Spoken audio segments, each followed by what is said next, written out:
बिस्मिल्लाहिर्रहमानिर्रहीम अस्सलाम वालेकुम। Welcome on foodie shine. आज हम होममेड चाट मसाला बनाएंगे। ये इतना शानदार इन टेस्ट होगा और इतना हेल्दी होगा कि खाकर मज़ा आ जाएगा। तो इसके इंग्रेडिएंट्स तैयार करते हैं। ये बहुत ही आसानी से तैयार हो जाएगा और घर के अज्जा से तैयार होता है। मुझे सिर्फ एक चीज़ लेने की ज़रूरत पड़ी थी, बाकी सारे अज्जा मुझे अपने किचन से मिल गए थे। उम्मीद है आपके साथ भी ऐसा ही होगा।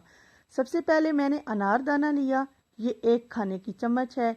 इसके साथ मैंने खुश्क पुदीना लिया, ये भी 1 खाने की चम्मच। इसी तरह जो खुश्क धनिया होता है वो भी 1 चम्मच। ये आमचूर है, ये मुझे ख़रीदना पड़ा। और ये पिंक सॉल्ट है। ये सभी इंग्रेडिएंट मैंने इस चम्मच के साथ 1-1 चम्मच मेजर करके ले लिए। इसके बाद मैंने ये काली मिर्च ली, ये आधी चम्मच है। ये मेजरमेंट याद रखिएगा। ये सुरख मिर्च है जो सूखी होती है, ये मैंने 2 अदद ली। अगर ये कम स्पाइसी हो तो आप 3 या 4 भी ले सकते हैं। ये ज़ीरा था, ज़ीरा मैंने आधी चम्मच लिया और आधी चम्मच ये गरम मसाला पाउडर लिया है। ये मैजिक पाउडर है, इसकी वीडियो आपको फूडी शाइन पर मिल जाएगी और डिस्क्रिप्शन में भी। ये बहुत ही शानदार होता है। इसके बाद 1 पीस मैंने सौंठ का लिया, ये खुश्क अदरक होती है, ये हाजमे के लिए बहुत ही मुफीद होती है। इसके बाद मैंने लिया ये सौंफ और अजवाइन, दोनों इस चम्मच के आधे में से हैं, यानी ½ टी स्पून मैंने टोटल ली और उसमें से भी ½ अजवाइन है और ½ सौंफ है। ये ज़्यादा हों तो इनकी खुशबू बहुत तेज़ होती है तो जायके को मुतासिर कर देंगी। होममेड चाट मसाला में मैंने टाटरी को रिप्लेस किया है अनारदाने से। अनारदाना के बहुत ज़्यादा फ़ायदे होते हैं और खट्टा भी होता है और थोड़ा सा मीठा भी होता है। अगर आप अनारदाना शामिल ना करना चाहें तो इसमें ½ से भी ½ 1/3 आप इसमें चीनी भी शामिल कर सकते हैं। अब हमने पाउडर वाले इंग्रेडिएंट्स अलग कर दिए हैं और ये जो साबित शक्ल में इंग्रेडिएंट हैं सिवाय गरम मसाला पाउडर के, इनको अब हमने ड्राई रोस्ट करना है। और सौंठ चूँकि सख्त है तो इसको हम 2 से 3 पीसेस में कर देंगे कूट कर, और इसी तरह मिर्च को भी हम 2 से 3 पीसेस में कर सकते हैं। ड्राई रोस्ट का फ़ायदा ये होगा कि इससे इनकी खुशबू भी डबल हो जाती है और इनकी ख़राब होने के असरात भी बहुत कम रह जाते हैं। और अगर आप सुर्ख मिर्च पसंद नहीं करते तो इसको आप वाइट ड्राई पेपर से भी रिप्लेस कर सकते हैं। अब हमने इन सभी इंग्रेडिएंट जो कि साफ़ हों, इनको अब हमने ड्राई रोस्ट करना है।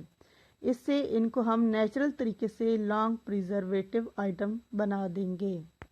ये पॉइंट याद रखना है कि हमने इनको फ्राइंग पैन में जब ड्राई रोस्ट करना है तो बिल्कुल धीमी आंच हो, और जितने मोटे इंग्रेडिएंट हैं उनको हमने पहले शामिल करना है। इसी तरह हल्के फुल्के इंग्रेडिएंट्स को हमने उसके बाद शामिल करते जाना है। और अगर अनारदाना आपको लगे कि वो थोड़ा नमी वाला है तो उसको हम अलग से भी रोस्ट कर सकते हैं। मैंने ये पहले से ड्राई किया हुआ था, इसलिए मैंने इसको इन्हीं के साथ रोस्ट करना शुरू कर दिया। अब हमने आंच को फुल किया तो ये जल जाएंगे, इसलिए हमने इनको स्लो फ्लेम पर इस तरह चम्मच मुसलसल हिलाते हुए रोस्ट करना है। जब ज़ीरा और धनिए का रंग थोड़ा गोल्डन होना शुरू हो जाए तो हमने फ्लेम को ऑफ कर देना है और इन इंग्रेडिएंट्स को हमने प्लेट में निकाल कर ठंडा कर लेना है। फिर हमने ड्राई और पाउडर फॉर्म में जो इंग्रेडिएंट्स अलग रखे थे वो भी इनके साथ मिक्स करने हैं और इनको हमने किसी भी मिक्सर में डालकर इनका पेस्ट तैयार कर लेना है ताकि ये फाइन चाट मसाला के तौर पर हमारे सामने आ जाए। इंशाल्लाह फूडी शाइन की ये चाट मसाला की रेसिपी आपको बहुत पसंद आएगी और आप इसको अपने घर पर बनाकर अपने घर वालों को बेहतरीन और शानदार और हेल्दी चाट मसाला ज़रूर देंगे। रमज़ान में ये आपके लिए बहुत लाजमी इंग्रेडिएंट है, इसलिए रमज़ान से पहले इसको तैयार कर लें और फूडी शाइन को ऐसी मज़ीद वीडियोस के लिए सब्सक्राइब करना ना भूलें। अगर आपको ये वीडियोस हमारी पसंद आती हैं तो अपनी राय का इजहार कमेंट में ज़रूर किया करें। चाट मसाला इंग्रेडिएंट को ब्लेंड करने के बाद हमने इस तरह इनको छलनी से गुजारना है अच्छे तरीके से, ताकि इसका पाउडर फॉर्म नीचे शिफ्ट हो जाए और जो इस तरह के इंग्रेडिएंट रह जाएं इनको हम दोबारा उसी प्रोसेस से गुजार कर इसको भी पाउडर फॉर्म में ला सकते हैं। अब देख लीजिए ये कितना फाइन पाउडर बन गया है चाट मसाला, बाजार से कई गुना बेहतर और बहुत ज़्यादा सस्ता।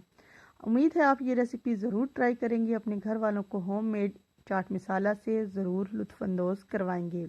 ये जो मैंने 1-1 चम्मच के हिसाब से इंग्रेडिएंट्स तैयार किए थे, ये इस तरह की एक नमकदानी जो हर घर में मौजूद होती है वो एक फुल बन गई थी।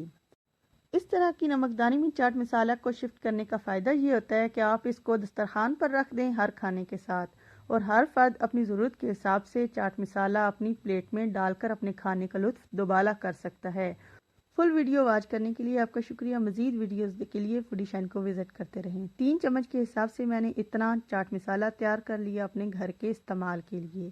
Thank you for watching foodie shine.